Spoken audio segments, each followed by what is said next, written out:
오늘 셋째 넷째 글 인간의 부패와 회심 제9항입니다.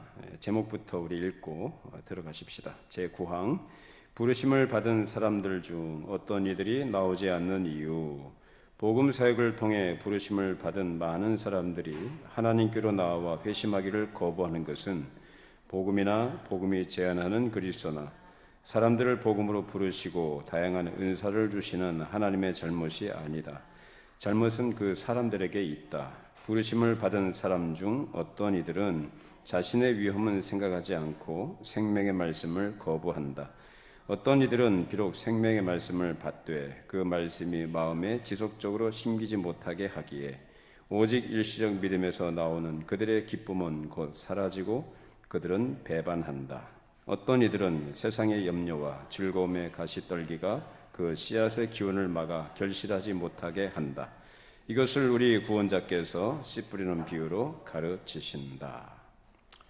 자, 우리 지난 시간에 다루었던 제8항에서는 하나님께서 죄인들을 부르실 때 진심으로 부르신다라는 것을 가르쳤습니다. 복음으로 부르심 받은 사람들은 모두 진실하게 부르심을 받는다. 그리고 하나님께서는 자신이 기쁘시게 여기는 것을 가장 진실하고 참되게 그분의 말씀에서 선포하셨다라고 했습니다. 그래서 부르심을 받은 사람들은 어떻게 해야 된다는 것입니까? 이 하나님의 부르심이 진실한 부르심이기 때문에, 그리고 그 약속이 있기 때문에 부르심을 받은 사람들은 어떻게 해야 된다는 거예요? 마땅히 부르심에 응해야 한다라는 것입니다. 그것이 성경이 가르치는 것입니다. 그래서 부르심의 약속은 믿는 자들에게 주시는 영혼의 안식 그리고 영생의 약속입니다. 이것이 부르심에 응한 사람들에게 주시는 하나님의 선물인 것이죠. 자, 이것이 죄인들에게, 즉 죄와 비참에 빠져 있는 지옥의 멸망길로 치닫고 있는 죄인들에게, 그 스스로 죄의 문제를 해결하지 못하고 벗어날 수 없는 죄인들에게 이 소식은 기쁜 소식일까요? 슬픈 소식일까요? 그야말로 기쁜 소식이죠. 근데 사람들이 기쁨으로 받아야 안 받아요? 받는 사람도 있지만 안 받는 사람이 훨씬 더 많죠. 그럼 왜 이런 차이가 날까? 어떤 사람들은 이 복음의 말씀을 듣고, 즉 부르심을 듣고 그 부르심에 응답을 하는 사람이 있는가 하면, 어떤 사람은 동일한 부르심인데도 불구하고 어떻게 그 부르심에 대해서 응답하지 않느냐, 반응하지 않느냐라는 것입니다. 왜 이런 차이가 나는가? 그 답을 오늘 우리가 다루는 도르트 신조 제9항 그리고 제10항에 이어서 그 답을 가르쳐 줍니다. 자, 그런데 이 질문이 상당히 좀 어려운 질문입니다. 왜냐하면 사람의 이성으로 납득하기가 참 어려운 내용이기 때문에 그 질문이 어려워요.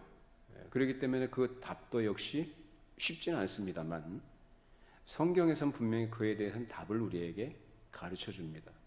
그리고 그 답은 우리가 어떤 측면은 이해되는 부분이 분명히 있지만 또 한 측면에서는 또 이해가 안 되는 같은 신비에 속한 문제를 우리에게 던져주기 때문에 그 답에 어떤 충실한 어떤 내용을 우리가 채우기에는 상당한 노력, 그리고 하나님의 도우심과 그 은혜가 있어야 될 것입니다.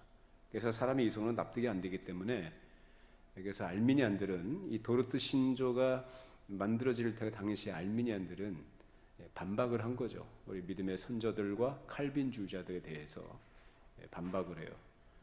그 반박의 내용은, 주 내용은 뭐냐면, 전적 타락과 부패를 당신들이 얘기한다고 한다면 전적으로 부패하고 타락한 사람들 어떻게 믿을 수 있느냐라는 거예요. 그런 사람들이 무슨 설교를 하냐 이거죠. 맞는 얘기죠. 전적으로 부패했고 타락했는 사람들이 어떻게 믿을 수 있느냐, 믿지도 못하는 사람들에게 설교한들 그 설교가 과연 하나님께서 죄인들을 구원하시기 위한 진심으로 하는 것이냐라는 이런 반박들을 한 것입니다. 우리가 인간적으로 생각하면 참 납득이 될 만한 그런 반박의 내용입니다. 그래서 도르트 총회에서 알미니안들은 만약 칼빈주의자들이 말한 것처럼 인간이 전적으로 타락했다면 믿지 않는 것과 회개하지 않는 것에 대해서 사람에게 책임을 물을 수 없다라고 이렇게 주장을 했습니다. 자, 그런데 도르트 신조를 작성할 때 우리 선조들은 어떻게 했습니까? 복음을 하나님께서 사역자들을 통해서 부르실 때 그 복음의 부르심에 대해서 사람들이 반응하지 않는 것, 나오지 않는 것으로 인해서 죽는 것, 멸망당하는 것은 누구 책임이라고 강조합니까? 누구 책임이에요? 오늘 이 구항에서 가르치는 것이 그거 아닙니까? 복음이 잘못되거나 예수 그리스도가 잘못되거나 은혜와 자비로 부르신 그 하나님이 잘못된 게 아니라 누구 책임이라고 합니까? 그 부르심을 듣지 않은 사람 책임이다라고 강조합니다. 사람의 책임을 강조합니다. 그러니까 이런 것에 대해서 여러분들도 아마 이런 그 나름대로의 어떤 그 뭐라고 할까, 그 궁금증이라고 할까요? 하나님께서 은혜를 주셔야 믿는다고 하는데 그 은혜를 주시지 않았는데 어떻게 사람이 믿을 수 있냐? 어떻게 그 사람에게 책임을 돌리느냐라는 문제를 제기할 수가 있습니다. 자, 그 부분을 오늘 우리가 성경을 근거로 해서 성경적인 답을 우리가 함께 찾아보는 겁니다. 결론적으로 얘기하자면 사람의 책임인데 왜 책임이냐? 사람 그 자신이 원하지 않기 때문이다. 그 원하지 않으면 무엇에 기인한 것인가? 사람의 부패, 죄로 인해 부패하고 타락한 그 본성이 바로 그 사람의 책임이기 때문이다라는 겁니다. 그런 가운데 하나님께서 얼마간을 구원하시기로 하셔서 그들에게 은혜를 주시고 믿게 하시는 것, 이것은 그야말로 선물이다라는 거죠. 그 누구도 그것을 가지고 자랑할 수 없고 자기가 무슨 조건을 갖추거나 능력이 있어서 믿고 구원받은 것이 아니다라는 것도 역시 성경이 동시에 우리에게 가르치는 진리죠. 자, 그러면 오늘 우리가 다루게 되는 것은 첫 번째로 사람들이 믿지 않는 것은 복음의 잘못이 아니다라고 했는데, 자, 여기에서 복음의 부르심을 받는 사람들은 하나님께로부터 부르심을 받는 것이고 모두 똑같이 부르심을 받습니다. 물론 외적인 부르심과 내적인 부르심에는 차이가 있습니다만 그 차이라는 것은 내용상의 차이를 말하는 건 아닙니다. 외적 부르심이라는 것은 말 그대로 복음을 설교하는 것이고 복음을 전파하는 것을 얘기하죠. 사역자들을 통해서 말씀을 전하게 하시는 것이, 듣도록 하시는 것이 뭐라고요? 외적인 부르심이에요. 내적 부르심은 그 복음의 말씀, 즉 외적 부르심을 들은 자들로 하여금 그 심령 가운데 성령께서 그것을 알아듣게 하시고 깨닫게 하시고 감화하셔서 그것을 믿음으로 받게끔 하신다는 거죠. 그 부르심에 응답하도록 이끄시는 것, 이것을 내적 부르심이라 그렇게 이해합니다. 그러나 분명한 것은 외적 부르심과 내적 부르심의 차이라는 것은 이러한 성격의 특징의 차이가 있을 뿐이지 내용 자체는 차이가 있어요, 없어요? 없죠. 동일한 말씀이죠. 그리고 어떤 사람을 차별해서 그렇게 하는 게 아니라 모두 다 들을 수 있게끔 같은 말씀을 전하도록 하신 거죠. 그러니까 같은 자리에서든지 또는 같은 말씀에 대해서 모두가 다 함께 들을 수 있도록 해주시다라는 거죠. 그 사람들은, 그 복음을 들은 사람들에 대해서는 하나님이 요구하시는 것이 말씀을 듣고 나오라는 것입니다. 자, 두 번째로 복음에서 제안하는 그리스도께 잘못이 없다라고 오늘 신주에서 가르쳤는데, 복음 설교와 내적 부르심 모두 다 그리스도가 선포되는 것입니다. 그래서 교회에서 설교할 때, 복음의 말씀을 전할 때는 이런 사람을 구원하는 문제, 구원과 관련된 진리의 말씀을 선포하고 가르쳐야 되는 거예요. 다른 건 말하는 거 아닙니다, 강단에서. 그래서 이 강단이라고 말할 때 교회에서 강단은 대단히 중요한 것은 뭐냐면은 영혼을 살리는 생명의 말씀을 전하도록 하나님께서 세우신 것이 바로 강단이고, 이 강단에는 오로지 하나님께서 일을 맡겨주시고 세우신 목사만이 이 강도권을 갖고 있습니다. 그래서 아무나 올라와서 뭐 간증이니 뭐니 하는 거 아니에요. 근데 요새 그 유행들은 많이 하죠. 예로부터 그렇게 했었는데, 좀 유명한 사람이 있거나 소위 말하는 어떤 부흥에 좀 필요한 어떤 도움을 줄 만한 그런 사람들이 있으면 아무나 다 불러다 강단에 세웠습니다. 그럼 뭐 하라고 하는 거예요? 간증하라고. 목사가 아님에도 불구하고 심지어는 연예인까지도 다 불러다가 강단에 세워서 간증하도록 합니다. 그 간증의 내용들이 물론 뭐 하나님께서 어떻게 역사하셨고 은혜를 베푸셨고 자기가 경험한 것들을, 체험한 것들을 나누는 그런 의미를 갖고 있죠. 그러나 그것이 하나님의 말씀을 전하는 건 아니죠. 그렇다고 해서 그건 복음 설교하는 게 아니에요.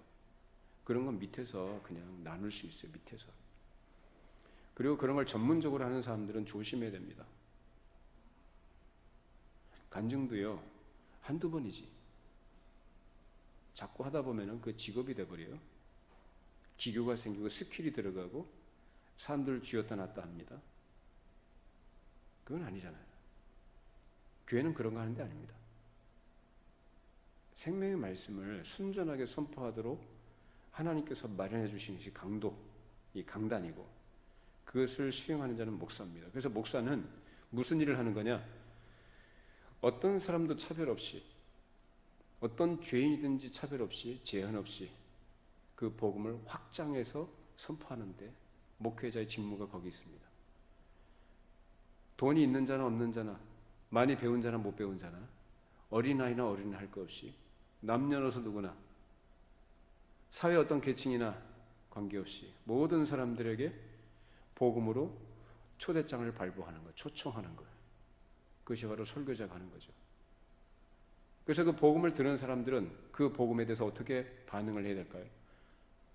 복음을 들었으면 어떻게 해요?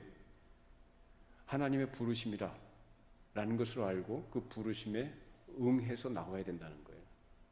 여러분은 복음을 듣고 구원받은 것을 아십니까? 믿습니까? 확신하세요? 그러니까 어떻게 확신합니까? 그럼? 무엇으로 알 수 있습니까? 무엇으로 알 수 있어요? 증거가 있어야 될 거 아니에요. 내가 무조건 믿습니다 하면 다 믿는 겁니까? 그건 아니죠. 여러분들이 복음을 듣고자 하는 마음을 가지고 이 자리에 나와 있는 거예요. 다른 의도나 목적이나 동기가 아니라 하나님의 말씀을 듣고자 해서 하나님 앞에 나와 있는 이거. 그것이 분명한 것이라면 그것이 분명한 증거인 거예요. 그리고 또 하나가 뭡니까? 내가 다른 거 의지하거나 기대는 게 아니라 무엇만 기대합니까? 예수 그리스도의 십자가만 의지하고 그 십자가의 모든 것을 다 맡겨놓는 거예요. 그렇게 하는 것이 분명한 증거죠. 그것이 아니라면 자기 자신의 믿음을 확인해 봐야 됩니다. 내가 과연 구원받은 사람인 건 맞는가?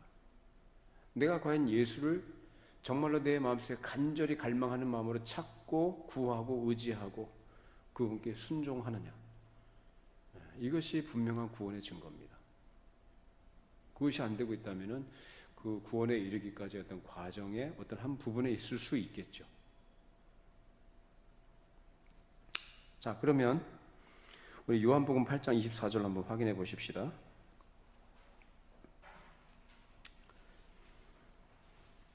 요한복음 8장 24절.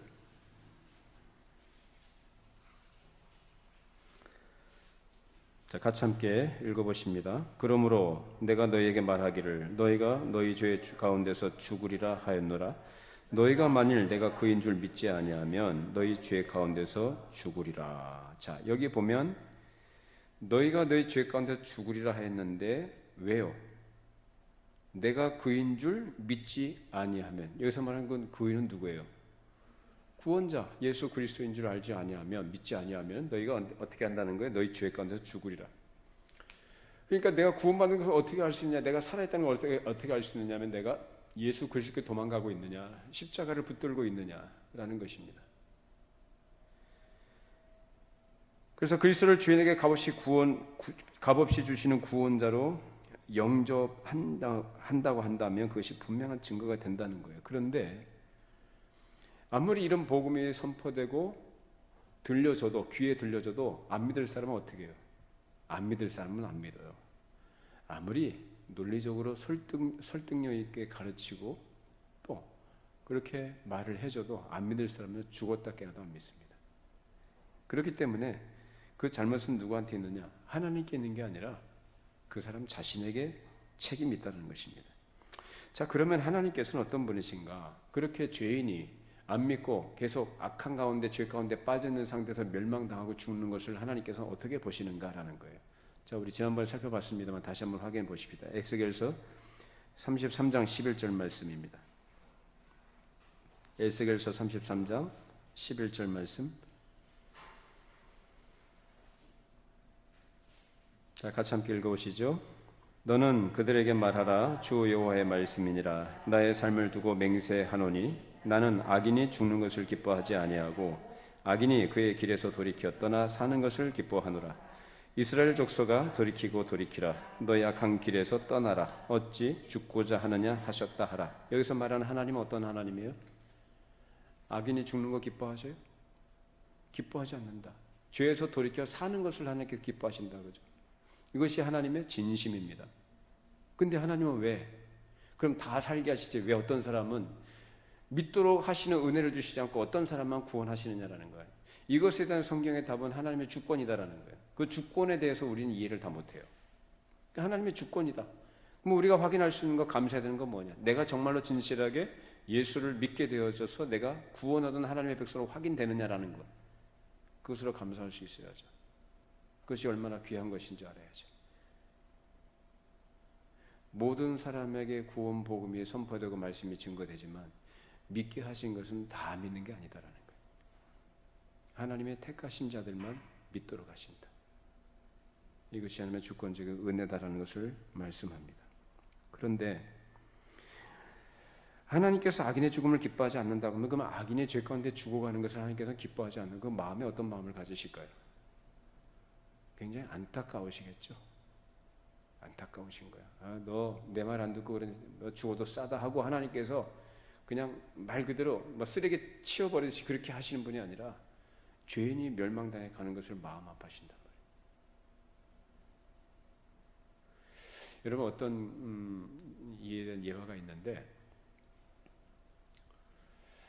그 미국에 어떤 유명한 장군이 있었답니다. 장군이 있었는데 영국하고 이제 전쟁을 하지 않습니까? 그 초창기에 영국하고 전쟁을 하죠. 독립전쟁을 하지 않습니까? 그때 그 미국의 그 장군이 굉장히 그 충성을 했답니다. 아주 충성을 했는데 마지막에 어떤 결정적인데 영국 편으로 그냥 돌아서 버렸대요. 그러니까 이것 때문에 이 사람이 나중에 사형 선고를 받게 됩니다. 근데 그 당시 대통령이 누군지 기억이 안 나네요. 그 대통령이 그 사형 선고한 것에서 집행장에다 사인을 해야 되는데 사인을 했을까요? 안 했을까요? 대통령이 이 나라에 충성했던 사람이거든요. 근데 어떻게 하다 보니까 영국 편에 서게 된 한마디로 반역자가 돼버린 거예요. 사실 공은 더 커요. 공은. 그래서 모든 국민들이 이 장군을 존경해요. 근데 그 실수 하나 때문에 반역자가 돼버린 거예요. 대통령이 사인했을까 안 했을까요? 사인했습니다. 그 대통령의 마음은 어땠을까요? 이 장군을 굉장히 아꼈던 사람이거든요. 장군의 공로도 인정을 하고 그 장군을 굉장히 아꼈던 대통령이에요. 그런데 사인을 안 할 수가 없었던 거예요. 왜요? 무엇을 위해서요? 나라를 위해서요. 나라를 위해서. 왜냐하면 그런 정에 매여서 할 걸 안 하게 되면 나라 질서가 어떻게 되겠습니까? 완전히 흐트러져 버리겠죠. 나라 전체에 큰 해악이 된다 그 말이에요. 잘못된 본이 된다는 거예요. 그래서 사인을 했다고 한답니다. 이것이 적절한 얘기가 되는지 모르겠습니다만 하나님의 마음이 그러하시다 그 말이에요. 당신의 형상으로 지음받은 인간이 그 죄 때문에 죽는 것을 하나님께서는 기뻐하지 않으신다. 마음 아파하신다는 거예요. 그러나 그들이 죽을 수밖에 없는 것, 죽게 되는 것은 자신들의 죄에서 돌이키기를 거부한 것이고 복음을 믿지 않았기 때문입니다. 이렇게 부르심을 받을 때 생명의 말씀을 거부하는 자들은 어떤 사람인가? 그래서 오늘 제 9항에서는 예수님께서 말씀하신 마태복음 13장에 있는 씨 뿌리는 비유를 여기서 얘기를 하는 겁니다. 우리 마태복음 13장 내용은 우리가 잘 압니다. 씨 뿌리는 비유. 첫 번째는 그 예수님 말씀하신 그 밭이 어떤 밭이 나옵니까? 첫 번째가 길가, 두 번째는 돌밭, 세 번째는 가시떨기가 나와요. 네 번째가 좋은 땅으로 나옵니다. 그래서 이 네 가지 유형의 어떠한 사람들이 있다라는 것을 예수님께서 말씀하셨는데 자, 그중 하나가 이제 길가와 같은 땅인데, 이 길가와 같은 땅은 많은 사람들이 여기를 밟고 다니면, 사람들이 많이 밟고 다니면 땅이 어떻게 됩니까? 길이 딱딱해지죠. 단단해지죠. 그건 아무리 이렇게 심으려고 파려고 해도 잘 안 돼요. 굳어져 버려가지고. 그렇기 때문에 씨가 땅으로 들어가지도 못하고 뿌리를 낼 기회도 얻지 못한다는 것입니다. 이것이 바로 영적인 의미로 볼 때 복음의 씨를 오직 그 사람은 지식으로만 받아들이는 것을 뜻합니다. 즉 지식이라는 것은 머리로만 아는 거죠.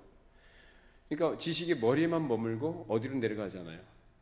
이 마음으로 내려가지 않는 거예요.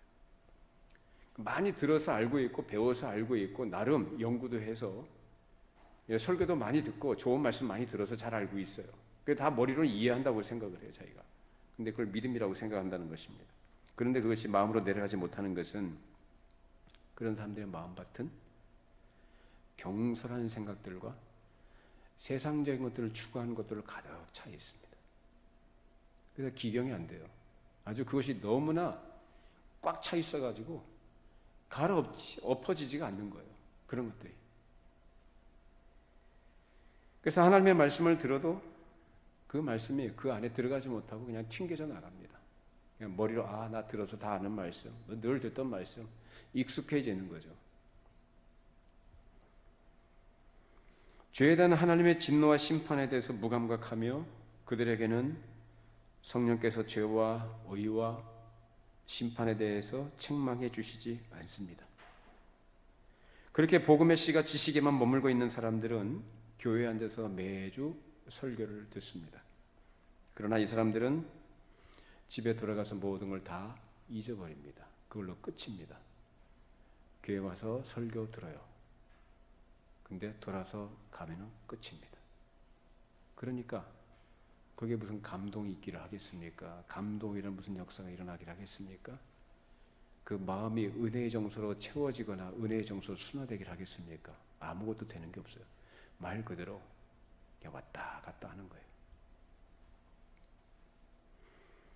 그런 사람들의 마음속에 검은 새들이 와서 그나마 조금 있는 감동마저도, 조금 남아있는 그 감동마저도 낚아채 가버린다라는 거죠. 그것이 바로 길가에 떨어진 씨와 같은 모습을 예수님께서 말씀하신 거예요. 자, 그런데 모든 사람들이 이런 방식으로 복음의 씨를 거부하는 것은 아니다. 그래서 이어지는 말씀이 뭐냐면은 일시적 신앙으로 표현된 돌밭입니다. 이 사람들은 복음을 받아들이긴 하지만은 복음이 자신들의 마음에 지속적인 감동을 남기도록 하지는 않는다라는 것입니다. 그들의 기쁨은 일시적 신앙이기 때문에 곧 사라지고 그 사라지고 나면 그나마 있는 거 이제 나머지는 이제 배도하는 길로 가버리는 거예요. 배도. 앞에서 말한 복음을 듣기만 하는 사람들은 감동을 받더라도 아주 조금뿐입니다만 반면에 이 둘째 사람들, 즉 돌밭이라고 표현된 사람들은 진실하게 감동을 경험하기도 합니다. 설교를 듣거나 또는 성찬에 참여하거나 또 교회에서 경험할 수 있는 여러 신령한 어떤 은혜의 정서를 경험하기도 합니다. 그러나 그 감동을 지속하지 않습니다. 이들은 복음을 받아들이기는 하지만 복음이 자신들의 마음에 지속적인 감동을 남기도록 하지는 않는 사람들로 그것이 돌밭으로 표현됩니다. 돌밭이라는 것은 돌만 있다는 얘기가 아니라 그 돌이 있으면 그 위에 뭐가 좀 있습니까? 흙은 있어요. 근데 흙이 깊이가 있을까요, 없을까요? 얇아요. 얕은 흙이다 보니까 자, 해가 뜨게 되면은 금방 따뜻해지겠죠. 그런데 해가 계속 내리치게 되면은 그 얕은 흙이 그나마 있던 수분이라든지 이런 것들은 어떻게 다 말려버리죠. 그러니까 거기에서 빨리 싹은 틔울 수 있는지 몰라요. 따뜻해지고 부드러우니까 흙이 그 위에 얕은 흙이 부드러우니까 이 싹이 빨리 튀긴 하지만은 결국은 그 싹을 틔운 그 흙이 그 씨를 말려버린단 말이에요. 나중에 조금 흙은 있어서 싹은 튀고 뿌리가 나는 것 같지만은 조금 내려가니까 그 밑에 뭐가 있어요? 돌이 있으니까 더 내려 못 내려요. 뿌리를 못 내리는 거예요. 결국 말라 죽어버린다는 것입니다. 예수님께서는 이 말씀으로 환난이나 박해가 올 때 복음을 받아들이긴 하지만 복음이 자신들의 마음에 지속적인 감동을 남기도록 하지 않는 사람들의 믿음이 곧 사라진다, 없어져 버린다라고 말씀하신 겁니다. 이 사람들은 죄인을 사랑하고 자신들을 위해서 십자가에서 생명을 들이신 그리스도의 복음을 들을 때 마음의 감동을 받고 느끼기도 합니다. 그리고 자기가 얼마나 큰 죄인인가라는 것을 그때만큼은 생각하면서 주님의 사랑과 은혜에 감사하고 감동하고 즉시 기쁨으로 복음을 받아들이기도 합니다. 또 너무 기쁨이 넘쳐서 참된 신자들이 당황스러워할 정도로 큰 열정과 열심을 내기도 합니다. 그런데 언제까지요? 오래 못 간다는 거예요.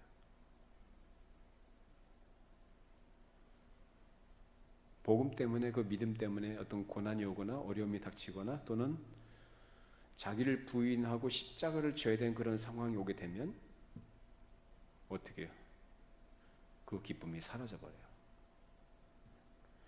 아무 문제 없을 때 모든 일이 잘 풀려나가고 소위 말하는 형통할 때는 괜찮아요. 나름 열심을 가지고 나름 또 큰 은혜를 구하고 또 열정적으로 뭔가를 자꾸 하려고 하기도 해요. 그런데 어떤 문제예요? 하나님의 말씀으로 인한 어려움, 또 환난들, 어떤 밖에 자기의 어떤 손해가 주어질 때 그런 상황이 되면은 그 기쁨과 열정은 싹 사라져 버립니다. 그냥 사라져 버려요. 아침 한 개 사라져 버리듯이. 모든 사람들이 갖고 있는 그런 부분일 수 있는데, 여러분, 그 냄비가, 양은 냄비가 금방 뜨거워지죠. 근데 어떻게 돼요? 금방 식어버리죠. 그러한 것과 똑같습니다. 그들의 믿음은 일시적 믿음이다. 근데 그것이 단순히 어떤 시간적인 의미보다는 결과적인 것을 볼 때 그것이 지속적이지 않다라는 것을 이렇게 말씀하신 거죠. 어떤 사람은 1년일 수도 있고요. 어떤 사람은 5년, 10년일 수 있고 그렇습니다. 그러나 결과적인 것을 볼 때 그들은 배도하는 사람들이에요. 영원하지 않아요. 끝까지 안 가요.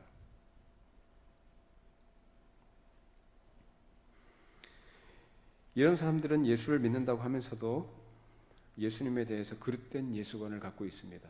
예수님 당시 유대인들처럼 그릇된 예수관을 가지고 그 예수님의 왕이요 선지자요 제사장이라는 것이 무엇인지를 잘 몰라요. 들어서는 알고 있지만 그것이 무엇이 된 바른 이해가 없습니다. 하나님의 공의와 율법의 요구도 결코 그들은 본 적이 없으며 하나님의 깊은 것들과 씨름한 적도 없는 사람들입니다. 그래서 복음을 받아들인다고는 하지만 피상적인 이해에 머무는 것이죠.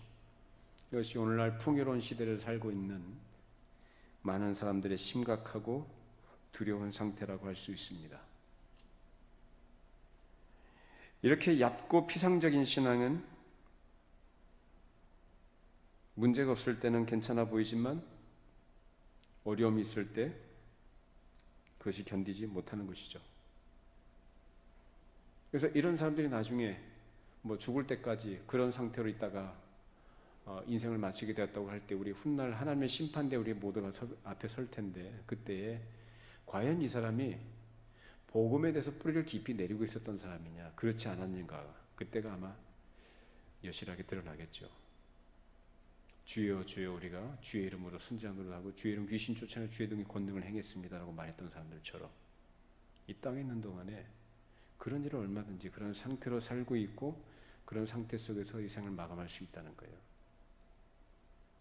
그런데 주님 앞에 서면은 그것이 참된 신앙이었는지 일시적 신앙이었는지 그것이 드러나게 된다는 것입니다. 그 다음에 또 하나가 가시떨기인데요. 자, 이 사람들은 세상의 염려나 즐거움이 씨를 막아서 열매를 맺지 못하는 사람들입니다. 물론 이 사람들도 역시 복음을 듣는 사람들이 한 부류죠. 그래서 이 사람들이 교회 밖에 있는 사람이거나 하나님을 모르는 사람들이 아니라 복음을 들은 사람들이에요. 그러니까 복음을 들었지만 이 부르심을 따라 나오지 않는 사람들이 누구냐라는 것을 지금 말씀하신 거잖아요. 우리가 지금 다루는 주제가 그거 아닙니까? 결국 뭐냐면 복음을 수용한 사람들, 즉 받은 사람들이에요. 복음을 거부한 사람들이에요. 복음 거부한 사람들이에요. 우린 복음 거부 그러면은 나 안 들어, 듣기 싫어, 이런 사람들만 생각하지만 성경에 말하는 복음을 거부하는 사람들의 부류를 지금 말씀하신 거예요. 예수님이 길가, 돌밭, 가시떨기예요. 자, 근데 이 가시떨기 사람들은 앞서의 사람들보다, 즉 길가나 돌밭보다도 더 진지합니다. 나름 진지한 어떤 그 태도를 갖고 있는 사람들, 하나님의 말씀을 묵상하기도 하고 죽음과 심판과 영혼에 대해서 생각하고 기도하기도 합니다. 심지어 그리스도를 향해서 간절히 갈망하면서 그리스도를 통한 하나님과 화목을 열망하기도 합니다. 그런데 이 씨는 열매를 맺는 것처럼 보이지만 씨와 함께 가라지 같은 것들이 많이 있다는 것입니다. 세상의 염려와 물질에 대한 욕심들과 세상의 즐거움들이 바로 그런 가라지 같은 것들입니다. 그 마음속에 그게 있는 거예요. 가득 차 있습니다. 이런 것들이 참된 씨를 가로막는다라는 것으로 말씀하셨습니다. 자, 그러면 우리 예수를 믿는 신자들은 그러면은 신선 노름하듯이 무슨 뜬구름 위를 둥둥 떠다니면서 유혹과 어떤 시험거리가 없는 가운데서 우리가 살아가고 있느냐? 아니죠. 우리도 이런 똑같은 환경 속에서 우리가 살아가고 있습니다. 여러 가지 시험들이 있고 유혹거리가 참 많죠. 세상에 염려 있어요, 없어요? 염려거리 있죠. 그 물질의 어떤 즐거움들과 물질에 대한 집착들과 욕심들이 있어요, 없어요? 있죠. 없는 사람이 누가 있겠어요? 그런 염려, 왜 염려하느냐? 불안한 겁니다. 그러니까 하나님이 내 아버지가 되시고 나의 모든 것을 책임지시는 나의 보호자가 되시고 나의 구원자 되신다는 사실, 그리고 성경의 모든 약속들을 전반적으로 그것을 신뢰를 못하는 거죠. 끊임없이 염려거리가 계속 나오니까 어떻게 될까? 앞으로 어떻게 될까? 내 인생 어떻게 될까? 삶에 대한 염려와 생활의 걱정들, 이런 것들이 계속 그 사람을 공격하고 그 사람을 유혹을 합니다. 그러니까 상대적으로 동시에 뭐가 더 집착이 돼요? 물질, 돈이 자꾸 집착이 되는 거예요. 그러니까 예수 믿는 사람이라고 해서, 참 신앙을 갖고 있는 사람이라고 해서 이런 것이 없다라고 할 수는 없어요. 있어요, 다. 근데 문제는 뭐냐면 지금 복음을 거부하는 부류의 한 사람으로서 지금 가시떨기를 지금 예수님 말씀하셨는데, 그러면 이러한 특성들과 이러한 이들이 처해 있는 현실적인 문제들도 우리가 갖고 있다고 할 때, 그러면 그런 사람들과 참신자들과는 어떤 차이가 있느냐라는 거예요. 제대로 된 참 믿음을 갖고 있는 사람은 그런 세상에 염려가 있을 때 그 믿음의 성장과 진보를 가로막는 것들이 발생할 때 그 문제를 가지고 누구한테 가요? 하나님께 가요. 주님께 맡길 수 있는 그러한 믿음을 발휘합니다. 그런 위험과 그런 유혹들, 그 가로막는 장애물들이 있을 때 자기 스스로의 결단과 힘으로 안 되는 걸 알기 때문에 누구에 의지합니까? 주님께 나아가 의지합니다. 거기서 주님을 의지하는 법을 배우는 거예요. 자기 짐을 맡겨요. 모든 염려 다 맡겨버리라. 주께서 너희를 권고하시느니라.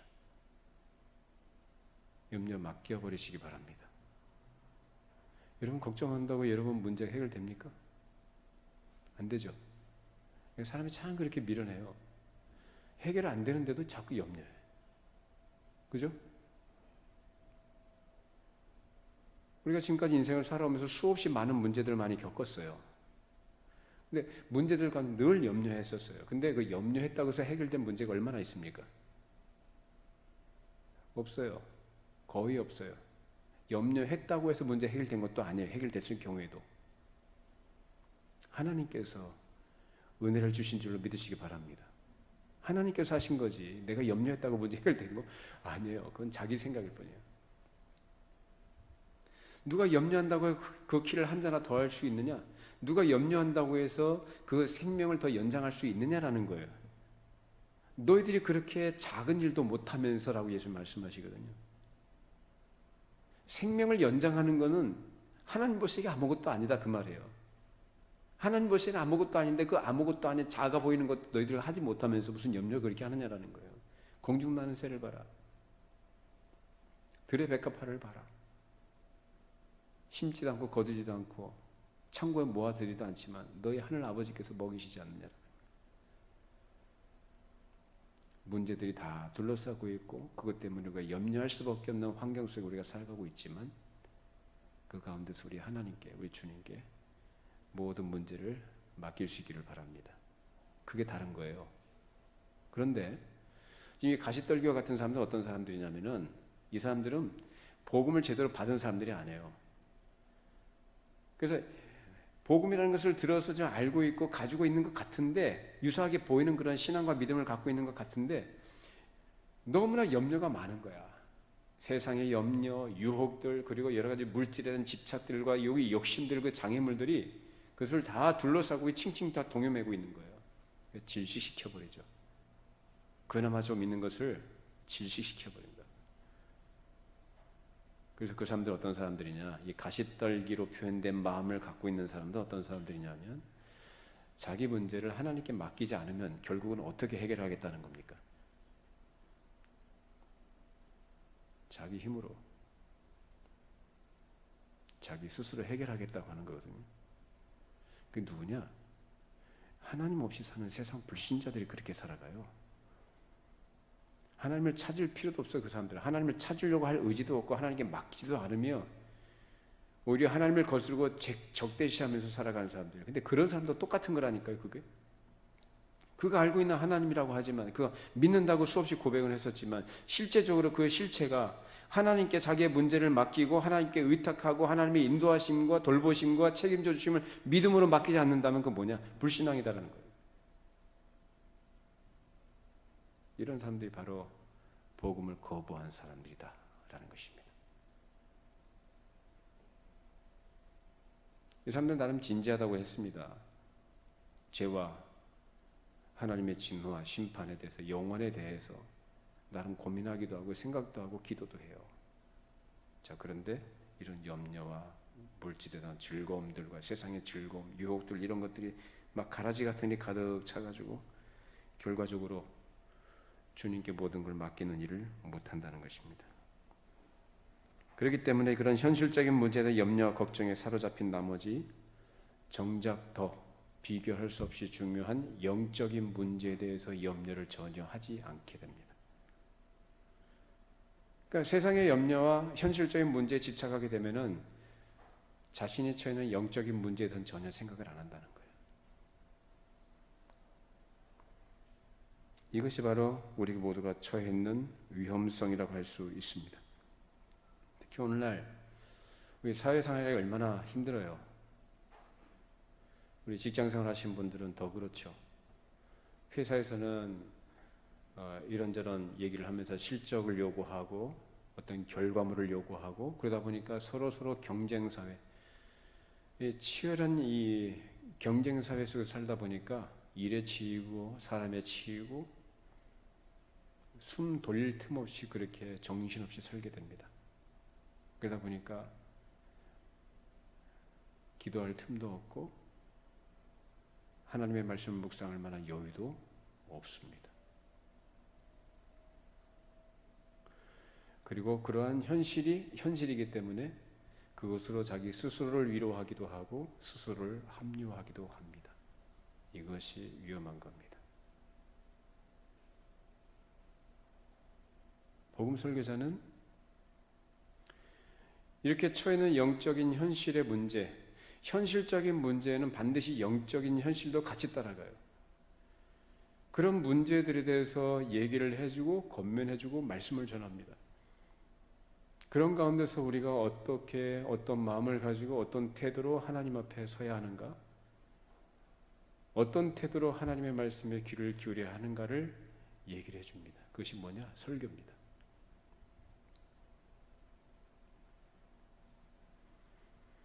그래서 모든 설교자들은 계속해서 그런 말씀의 씨앗을 뿌리는데, 말씀의 씨앗을 뿌리면 그 뿌린 씨앗이 썩거나 상한 게 아니라면 거기에 따른 열매가 있어야죠.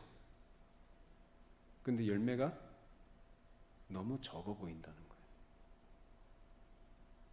부지런히 좋은 말씀이라고 준비하고 또 노력하고 정성껏 준비해서 전하는데 그 뿌린 씨앗이 제대로 열매로 나타나지 않는다는 거예요.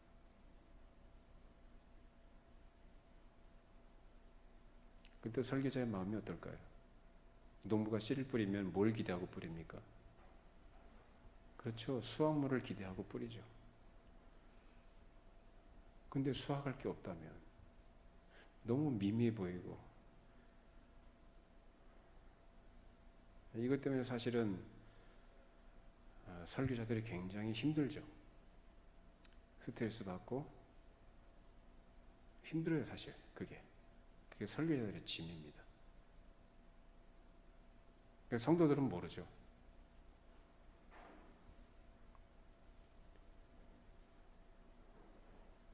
자, 그러면은 설교자가 뿌리는 씨앗이 상하거나 썩어버린 것이 아니라고 한다면 그것은 반드시 그 열매로 나타나야 정상인데 열매로 나타나지 않는다는 거예요. 전혀 없느냐 하면 그거 아니에요. 자, 4가지 유형의 말씀을 하셨어요. 예수님이. 하나는 길가고, 하나는 돌밭이고, 하나는 가시떨기고, 하나는 좋은 땅이에요. 어떤 것이 비율이 많아요? 어떤 것이? 열매로 제대로 나타나는 게 비율이 높아요? 적어요? 적죠. 마지막 하나예요. 하나.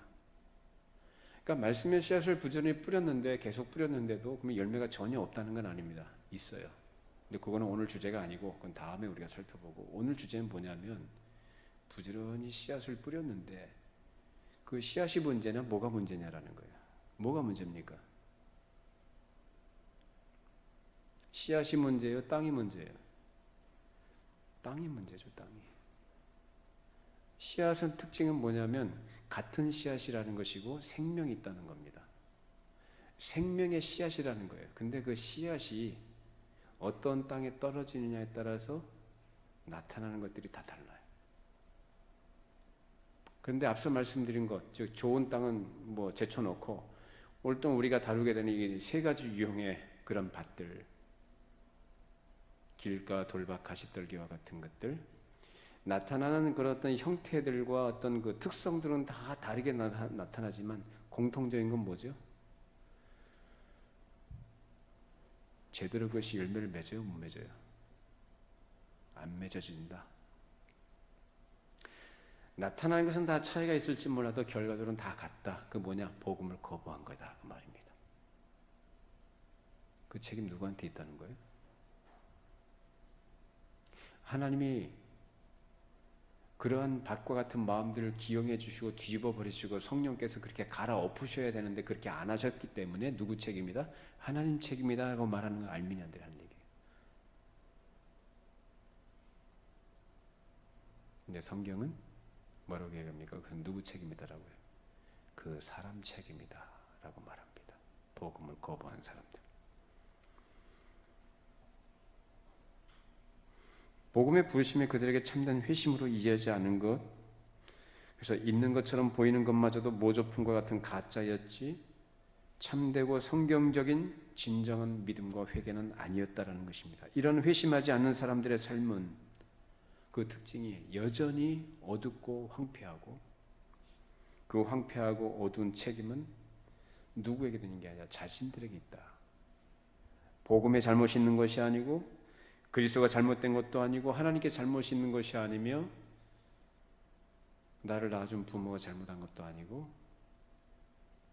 내 주변 환경이 잘못된 것도 아니고 목사가 잘못한 것도 아니고 누구 잘못이에요? 자기 잘못이고 자기 책임이다 라는 겁니다. 성경은 우리가 타락한 인류이기 때문에 하나님께서 아담의 원죄의 책임을 우리에게 물으신다고 분명히 가르칩니다만, 그러나 사람은 하나님께서 그 원죄보다 더 큰 책임을 물으신다는 것도 알고 있어야 합니다. 우리는 전적으로 타락했음에도 그 타락을 마음 아파하거나 애통해하지 않아요. 오히려 그 타락을 즐깁니다. 우린 본성상 죄를 대단히 즐거워합니다. 그런데 하나님께서는 아무에게도 죄를 짓도록 조장하시거나 강요하지 않으십니다. 오히려 죄인은 그 자신의 죄를 원하기 때문에 자발적으로 죄를 짓는 것입니다.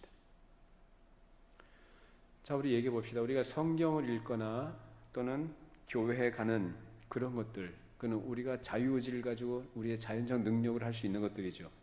맞습니까? 성경 읽거나 교회 가는. 여러분 오늘 누구에 의해서 강요해서 오신 거예요, 여기? 아니죠. 여러분의 스스로의 능력으로 오신 거죠, 여기에. 자, 그러면 또 신문이나 인터넷을 읽고 볼 수 있는 자연적 능력도 우리에게 있는 것입니다. 인터넷을 하거나 뭘 하거나. 거기에 성령님의 도심이 필요 없어요. 도심이 필요 없는 거예요. 하지만 회심하기 전에 우리 마음은 그토록 타락해서 성경과 신문 가운데 선택을 해야 할 때 우리의 자연적 성향은 성경을 덮어두고 뭘 선택을 합니까? 신문을 선택합니다. 주일에 놀러 가는 거하고 예배 드리는 것 중에 뭘 선택을 합니까? 회심하기 이전의 사람의 성향, 자연적 본성적 능력이 뭐예요? 뭘 선택을 해요? 주일에 예배당에 가서 예배하는 것을 선택을 해요? 저기 세상에 놀러 가는 걸 선택을 해요? 놀러 가는 걸 선택하죠. 당연합니다. 그건 자연의 능력이에요.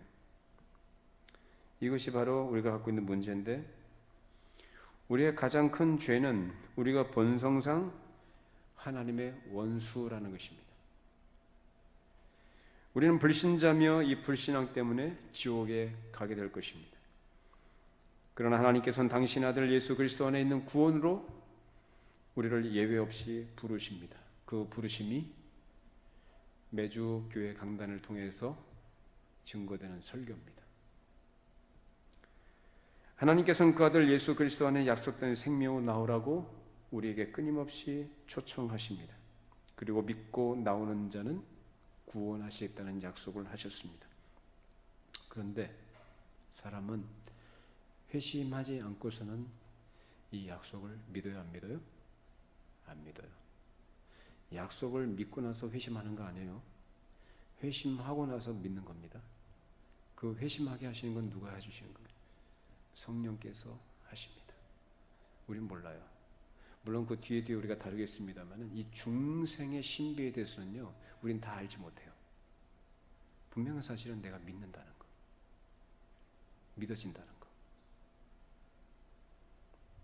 이건 양보할 수 없는 진리, 양보할 수 없는 가치. 그 사람이 무슨 특이한 체험을 했느냐 안 했느냐는 중요하지 않아요. 그 사람이 주관적인 경험과 주관적인 체험에 근거해서 믿는 게 아니라 뭐에 근거해서? 객관적 사실에 근거한 믿음이냐라는 거예요. 주관적 체험과 주관적인 것들은 사람마다 다 다를 수 있어요. 형편에 따라서 감정 상태에 따라 다를 수 있어요. 그것이 우리의 믿음을 확인하는 근거가 돼서는 안 됩니다. 여러분 뭘 믿습니까? 내가 이러이러한 체험했기 때문에 무슨 환상을 받고 체험을 했기 때문에 믿어져요? 그거 아주 위험한 거예요. 그런 것들이 일시적인 것일 수 있어요. 우리가 믿는 것은 객관적 사실에 근거해서 믿는 겁니다. 객관적 사실이 뭡니까? 하나님께서 그 아들 예수 그리스도를 이 땅에 보내셨고 십자가에 못 박혀 죽게 하셨고 그 죄의 문제, 우리의 문제를 그 위에서 다 해결해 주셨다. 이 사실을 믿는 자에게 영생을 약속하셨다. 나 그거 믿습니다. 그거예요. 믿어지는 거죠. 여러분 믿으십니까? 믿으세요? 그게 믿어진다면 그게 분명한 거죠.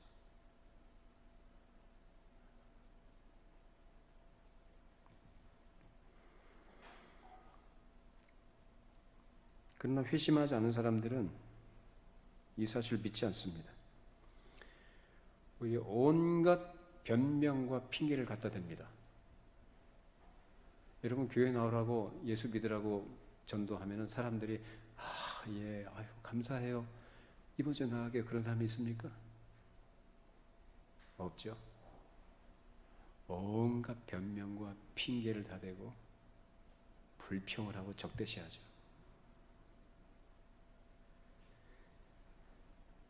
그래서 그들은 하나님의 호의를 거절하고 그 스스로 멸망의 길로 달려가고 있는 겁니다. 이것이 바로 불신앙의 끔찍한 모습입니다. 사람이 지옥에 갈 때 그것은 오직 믿지 않는 죄 때문만은 아닙니다. 사람은 원죄와 많은 자범죄의 죄책을 지게 됩니다. 하지만 죄 중에 가장 크고 무거운 죄는 더 말할 것도 없이 믿지 않는 불신앙이죠. 그 믿지 않음 때문에 다른 죄들도 용서받지 못하는 거예요. 여러분, 자범죄 얼마나 많이 졌어요? 단순히 믿지 않는 죄 때문만 가는 건 아니에요. 사람이 지옥에 가는 게. 원죄와 뭐예요? 자범죄, 자기가 지은 죄. 끔찍하죠. 그 믿지 않는 것 때문에 다른 죄도 용서 못 받는다 한다면, 우리가 예수를 믿는다면 원죄뿐만 아니라 다른 모든 죄까지도 용서받는 줄로 믿으시기 바랍니다. 그래서 우리의 유일한 구원자 예수님, 그 예수님이 우리의 복음이고 기쁜 소식이고 그분께 나오라고 복음의 우리를 초청합니다. 여러분 마음에 여러분의 죄 문제 때문에 괴로움이 있고 갈등이 있고 어려움이 있으면, 그리고 분명히 설교를 통해서, 교회를 통해서, 강단을 통해서 여러분이 끊임없이 복음이 증거되어지고 예수 그리스도를 통한 복음과 그 부르심이 계속 들려지는데도 불구하고 그걸 믿지 못했던 이런 불신앙이 있다면 예수님께 나아가시기를 바랍니다. 왜요? 나에게 믿음을 주시라고.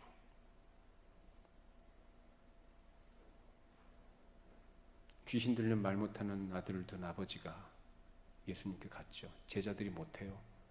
그 예수님께 달려가서 내 아들 좀 고쳐달라고. 그러면서 그 아버지가 한 말이 있어요. 나를 불쌍히 여기소서. 내 믿음 없는 것을 도와주십시오. 내가 믿습니다. 내 믿음 없는 것을 도와주십시오. 틀린 말 아닙니다. 여러분 예수 믿으시기 바랍니다. 믿음으로 주님께 나가셔서 나의 믿음 없는 것을 도와주십시오라고 간구하시기 바랍니다. 그것이 우리가 하나님 앞에 간구해야 될 기도요, 제목이요, 소원이 되어야 될 것입니다. 이 복음의 초청에 대해서, 부르심에 대해서 믿음으로 반응하시고 그리스도 안에서 주신 하나님의 위로하심과 평안과 자유함을 누리시면서 즐거이 주를 따라가시는 저 여러분이 되길 바랍니다. 기도하겠습니다.